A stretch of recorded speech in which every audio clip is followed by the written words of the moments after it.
Hello everyone, and today I have a special guest for you, dear community, and special guest is Alex Christoforou. Thank you very much, Alex, for your time and attention. Thank you. And of course, as always, we will have exchange of opinions on some major developments that is taking place right now. And first of all, Alex, I would like to ask your opinion about this major breakthrough, one might say, in regards to Middle Eastern developments. There are high hopes that being expressed by world leaders, and hopefully this so-called Trump's 20-point peace plan will work. At least for now, we have reported that some military units of Israel are actually pulling out from Gaza Strip. Allegedly, ceasefire is sort of standing, and there is elements of the escalation clearly. What is your take? What should we and world and Palestinians and Israelis expect from these developments? Well, what we know is that phase one has been agreed on. Yes. That's what we know. We even had a high-level Hamas official come out yesterday and say that the war is over. That's pretty much what he said. He said the conflict is over. He said that he has received guarantees from the United States, from President Trump, whatever that may mean. But right now, I would say that this is a good thing. Obviously, it's a good thing. The killing ends. For now, the hostages go home on both sides. A lot of prisoners are released Palestinian. I believe it's 40 total of 40 Israeli hostages alive and deceased, and then you have hundreds of Palestinian some reports said even prisoners. Up to 2,000. Yeah, a lot. Yeah. So I mean, so look, this is a good development. Phase one is a good development, but we're going to enter the hard part now. And then you have in phase one the pulling back of the Israeli military to what's called the Yellow Line.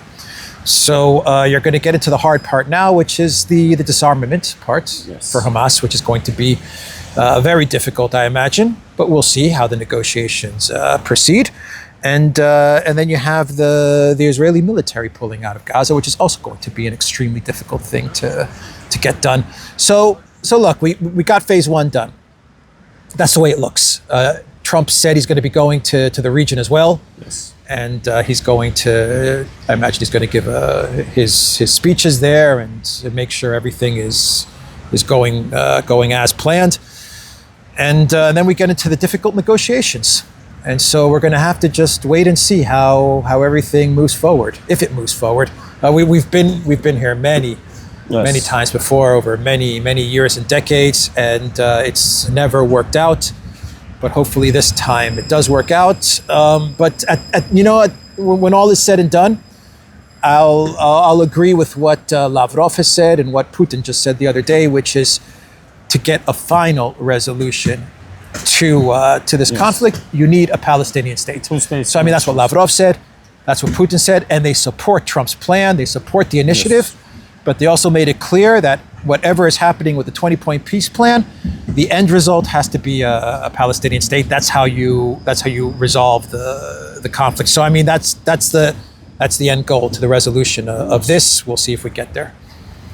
Also, of course, I cannot miss this opportunity to ask you about what your thoughts in regards to Russia-US relationships. In last couple of days, I sense kind of that tone is changing. Sort of, Ryabkov made a couple of statements. He said that this Anchorage summit is almost exhausted itself. As did Peskov. Peskov said it's pretty much pretty much on ice. Pause. Yeah, it's on a pause. Yeah. And what do you think? But Ushakov said something different. Yes, Ushakov said something different. Well, he said they're still communicating, which that's good. Yes, Ushakov said there is a communication. Yeah. What is your take? Where are we going from here? And what you also make of this whole topic of Tomahawk missiles? Because it's an important topic, but at this point there is some sort of a confusion based on Trump's statements. There is different interpretations what he meant while talking about Tomahawks. And What is your take on this? Well, look, the fact that Ushakov said they're still talking, the United States and Russia, is always a good thing. People always forget that with Biden, 4 years with Biden, there was no communication, or at least 3 years of the Biden administration. There was zero communication between the United States and Russia. I mean, zero, nothing. So the fact that you have the United States and Russia at least talking through back channels in whatever format they're doing it in is a positive. Yes. The fact that that the negotiations since Alaska have pretty much lost their momentum is a big negative. What has happened is, in my opinion, is that Trump has defaulted to the neocon side of things, yes. To the European neocon side of things. Unfortunately, it looks like that is the trajectory of where things are moving towards. The neocon faction in the Trump administration appears to be solidifying their control of things. There are reports, rumors, which I think are credible, which say that Witkoff, by the end of the year, he's going to go back to what he was doing. He's out of the Trump White House, probably a choice of his own, and he just wants to go back to his normal life. And with Witkoff gone, that would mean that the Trump White House is pretty much all hardliners and all neocons. You have the generals, you have the Kellogg's, the other guy, what's his name, Kane, and you have Rubio. And so you have Mike Waltz. You have different flavors of neocons in there. Mike Waltz is back, by the way, which is also not good. He's a big-time Iran hawk. So he's also back as the U.S. ambassador to the UN. So unfortunately, it looks like Trump is surrounding himself with a lot of hardliners and a lot of war hawks. Saying that, they've tried everything, and it's all failed. It's all failed. Whether it's Kellogg's freeze plan or whether it's Bessent's sanctions on China and India, which he still goes on about. My God, Bessent, give it up. Enough already. It's all failed.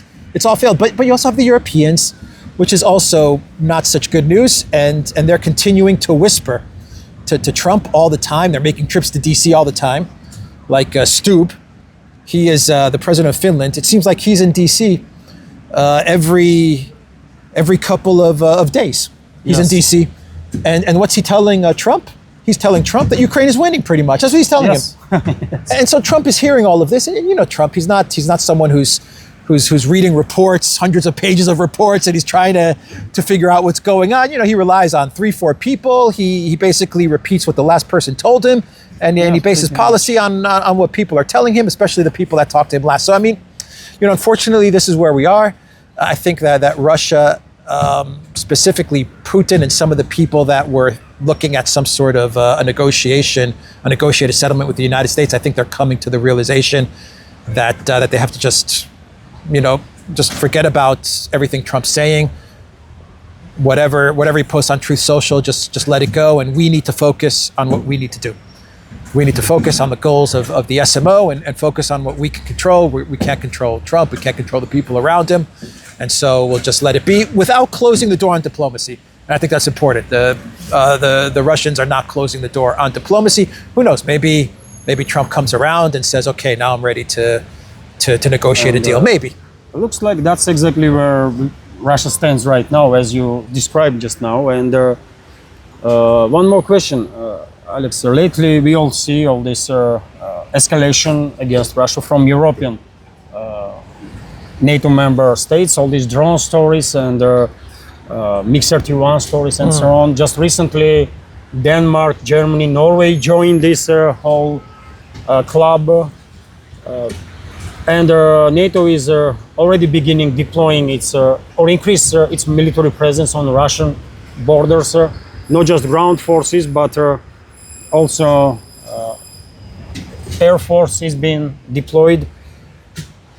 And rumors are beginning, and I'm inclined to actually be on that side of opinion that there is a risk, actually, that European elites, these European warhawks, might actually trigger large-scale direct UN confrontation between NATO member states and Russia. What is your take on that, and how close potentially are we to such a scenario when, for a human error or for intentional steps that NATO might take, we will end up in a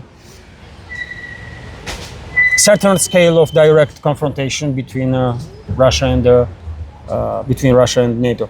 Well, you know, human error can happen. So I mean, who knows? It could happen. But as far as the actions that Europe is doing to escalate against Russia, I think in the short term they're not ready for any direct conflict with Russia, but they are preparing. So the plan that as far as I've understood it, from what I've read and from the statements that they've put out there, the plan for Europe is for some sort of a conflict with Russia by 2027, and after, say, 2027 to 2030. That's kind of the window that they've set for themselves, that the U.S. has set for them in order to go to conflict with Russia. Now, the big question that I have and everyone else has is, do they really want a war with Russia, or is this just all about more power being concentrated to Brussels and more money being taken by the Brussels elite by scaring people into a conflict with Russia? This is a difficult. It's a difficult question to answer, but if you look at how things are now at the moment, without Russian energy, without viable economies, economies that can produce the weapons, economies that can manufacture, which is what Europe does not have, it makes a conflict with Russia very difficult. Not impossible, but it makes it very difficult. Yes. I mean, Europe just doesn't have the capability at the moment. In the future, it might get it. This is possible, or the Europeans just might tell their citizens, we don't care if life gets miserable for you. We're going to put all our money and go into debt in order to build up our military, like it or not. And the European citizens are just going to swallow it. I mean, all these things are possible, but what Russia needs to do, in my opinion, is they need to continue to focus on BRICS. They need to continue to focus on whatever the goals are for the SMO, and Europe is probably not going to sort itself out. If you look at everything that's happening, and you look at the leadership of Europe, I don't see the capability of these guys actually getting to a point, even in 3-4 years, where they're able to go to war with Russia. Medvedev said the same thing. Post he made a couple of days ago. He said, yeah, there's a possibility that there could be a war between Europe and Russia, and that's what they're talking about. But he made a good point, saying that they don't have the economic capability, that he doesn't even know where they're going to even get that capability for the energy and for the manufacturing potential. And then he made the best point of all. With the current leadership, come on, it's not realistic. How are they going to manage a war with Russia? How are they going to manage a war economy? These people can barely tie their shoes. So I mean, most of them are outgoing. Yeah, my guess would be this is a grift, and they're all making a ton of money. The globalists and the politicians that are under the globalists that they've appointed in their various positions, the WEF and all of these people, I think they're making a ton of money on all of this. But it's dangerous because they keep on talking about war. So, the words can, they talk about war, so it might actually end up being war.